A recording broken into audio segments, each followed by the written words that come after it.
네, 안녕하세요. 오늘 좀 시작을 해보도록 할게요. 간단히 좀 목차를 살펴보자면 좀 크게 두 가지예요. 반복적으로 착상이 실패되는 원인, 그렇다면 한의원 치료에서는 이 부분을 어떤 관점에서 바라보고 치료를 도와드릴 수 있을까를 볼 거고, 이게 자궁에 대한 부분만은 아니에요. 난소랑 연관이 되어 있거든요. 그렇다면 난소가 하는 기능은 뭘까요? 간단히 보자면 일단 난포가 잘 클 수 있도록 도와주겠죠. 잘 커서 정상적으로 배란이 될 수 있도록 해주고, 그리고 얘가 이제 건강한 난자가 배출될 수 있도록 하는 게 난소의 기능이에요. 그렇다면은 양방에서 바라보는 반복 착상 실패의 원인이 어떤 것들이 있는지 이제 보도록 할게요.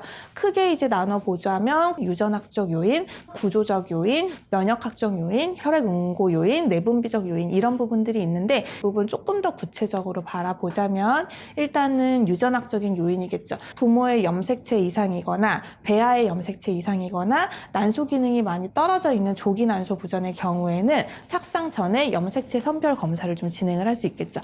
네, 두 번째 구조적인 요인을 보자면 자궁 분종이나 난관의 수종 문제, 그리고 자궁의 기형 문제, 이런 부분들은 자궁경이나 골반 초음파, 그리고 난관 조영술 이런 부분들을 통해서 이제 수술을 통해 해결을 하는 경우가 많아요. 그렇게 하고 시험관에 들어가는 경우가 있겠죠. 그리고 면역학적인 요인, 항인 지질항체 증후군을 겪고 있는 경우 루푸스랑도 조금 연관을 시켜서 볼 수 있고, 그리고 자연살해세포, NK세포 수치 많이 들어보셨을 거예요. NK세포 수치가 높아져 있는 경우, 이런 경우에는 면역 글로불린을 투여를 하게 되고요. 혈액 응고 요인, 그래서 혈전 성향이 확인이 되는 경우에 보통 아스피린이나 헤파린 주사를 투여를 하게 되고요.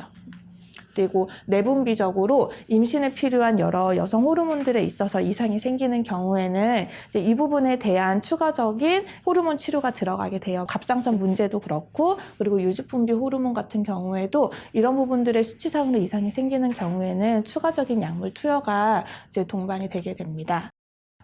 그리고 이 부분을 치료를 하는 경우, 계속 반복적으로 착상이 잘 안 되는 경우에는 날짜를 좀 조절을 하거나 방법에 있어서 조금 다른 방식을 택하는 경우가 있고요. 이제 배아 굴루, 그리고 부조 부하술 이런 경우로 착상률을 높일 수가 있어요. 이제 자궁 내막이 너무 얇은 경우에는 이제 에스트로겐 같은 호르몬제를 써서 자궁 내막을 조금 두껍게 해주거나 아니면 자궁 내막 자극술을 진행을 하게 돼요. 그렇다면 한방에서는 이제 반복 착상 실패의 원인을 어떤 부분으로 보는지 좀 보도록 할게요. 일단 크게 좀 보자면 다낭성이나 조기 폐경 이런 부분들로 인해서 난소 기능이 제대로 작동을 하지 않는 경우가 첫 번째고, 두 번째로는 자궁 주변의 순환력이 굉장히 떨어진 경우예요. 이런 경우에는 자궁 내막이 잘 두터워질 수 없는 요인이 될 수밖에 없거든요.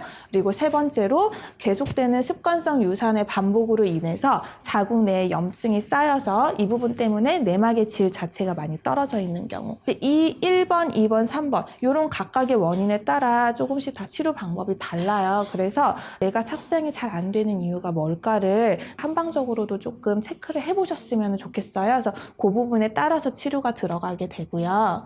자, 다낭성이나 조기 폐경, 조기 난소 부전으로 인해서 난소 기능이 많이 안 좋아져 있는 경우에는 다낭성도 그렇고 조기 폐경도 그렇고 굉장히 특징적인 부분이 장기간에 월경이 잘 안 일어나는, 그러니까 무월경 아니면은 부정출혈, 이제 장기간에 생리불순 이런 부분들이죠. 이런 부분들로 인해서 자궁 내막이 질적으로 많이 떨어져 있는 경우예요. 이런 경우에는 골반각 내의 혈류 순환이 정상적으로 잘 진행이 되지 않겠죠. 그렇기 때문에 울혈이라고도 하고 한의학적인 용어로는 어혈이라고 표현을 하기도 해요. 그래서 이런 부분이 발생을 하게 되고, 이런 부분이 있으면 자궁 내막이 잘 쌓이고 탈락이 되는 데에 있어서 어려움이 생기게 돼요. 이런 과정 속에서 형성된 내막은 착상력이 좋을 수가 없는 거죠. 두 번째, 자궁 주변에 순환력이 떨어져 있는 경우, 자궁 내 어혈로 인해서 자궁 내막이 잘 두터워지지 않는 경우에 소위 황체기 결함이라는 부분이 생겨요. 그래서 황체기에 분비되는 프로게스테론 호르몬, 이거는 자궁 내막이 두텁고 그 두터운 부분을 유지를 시켜주는 호르몬인데, 이 시기에 결함이 생기게 되면 프로게스테론의 호르몬 분비에 있어서 문제가 생기면서 착상률이 떨어지게 돼요. 네. 세 번째로 습관성 유산으로 인해서 자궁 내에 염증이 많이 쌓여서 내막의 질이 떨어지는 경우. 자, 자궁 내막이 손상되는 유산 수술을 했거나 자궁 내에 질환이 있어서 자궁 내막 상태가 좋지 않은 경우, 소위 소파 수술을 한 다음에 염증에 대한 관리가 제대로 되지 않은 상태에서 다른 임신 준비를 또 하고 임신이 됐을 때 착상력이 떨어질 수밖에 없거든요. 그래서 그 다음 유산까지 진행이 되는 경우가 굉장히 많고, 유산의 횟수가 증가가 될수록 유산율도 높아지는 경향이 있기 때문에 이 부분에 대한 준비가 굉장히 중요합니다. 자, 이제 제가 난소에 대한 부분을 좀 계속 짚고 넘어가기는 할 거예요. 왜냐면은 단순히 내막 혼자서만 착상률에 대한 부분을 조절하는 부분은 아니거든요. 배란이랑 생리에 직접적으로 연관이 있는 호르몬들. 일단 FSH, LH, 에스트라디올 많이 알고 계실 거예요. FSH는 난포 자극 호르몬이죠. 그래서 난포가 자라나게 하는 데에 역할을 하는 호르몬이고, LH 호르몬은 이게 다 자란 난포가 터져서 배란을 일으킬 수 있게끔 하는 호르몬이에요. 그리고 에스트라디올 같은 경우에는 난소에서 분비가 돼서 자궁 내막이 자라나고 여러 여성들의 특징을 발현하도록 하는 여성 호르몬이라, 이런 부분들에 대한 지표를 검사하는 거 보통 저희가 생리 2, 3일째에 확인하시라고 하잖아요. 그래서 만약에 생리 그 부분은 이것 때문이거든요. 요거는 생리 주기 그리고 배란 주기에 맞춰서 제일 아래 자궁 내막이 어떻게 두꺼워지고 탈락되는지, 난소에서 나오는 호르몬들이 어떤 역할들을 하는지, 이런 부분에 대해서 이제 도표로 정리를 한 거예요. 제일 아래 자궁 내막이라는 부분을 보시면 단순히 두께가 두꺼워지는 부분 말고도 혈관 분포에 대한 부분도 조금씩 많이 달라지는 것을 알 수 있어요. 그 착상에 대한 부분은 당연히 생리랑도 조금 연관이 있을 수 있어요. 생리라는 부분은 한 달에 한 번씩 점점점 두꺼워진 증식된 자궁 내막을 밖으로 배출을 하는 과정이겠죠. 자궁 내막이 이제 계속 증식을 시키려고 하는 목표 자체가 여성의 몸에 있어서는 임신, 제대로 임신이 될 수 있도록 하는 거고, 실제로 임신에 대한 준비 과정 말고 나머지 400회에서 500회 정도는 다 계속 자궁 내막에 배출이 되는 과정이에요. 이 수백 회에 이르는 과정이 제대로 진행이 되지 않는다면 이 다음 단계에 내막이 두꺼워지는 부분에 있어서 어려움이 있을 수밖에 없다라는 이제 그런 이야기고요. 그래서 시험관하기를 이제 하는 데 있어서 반복적으로 자꾸 착상이 잘 되지 않을 때 체크해야 되는 부분 좀 놓치고 있는 경우도 많으세요. 이 부분 호르몬 요법을 하기 전부터 자궁 내막이 건강한 상태로 만들어져 있어야 본격적으로 채취 단계부터 들어가는 여러 호르몬들의 영향에 있어서도 자궁 내막이 탄탄하게 그 이제 질을 유지를 할 수 있는 거예요. 자궁 내막이 일단은 건강해져야 수용성이 높아져서 수정란을 딱 안정적으로 착상을 시킬 수가 있겠죠.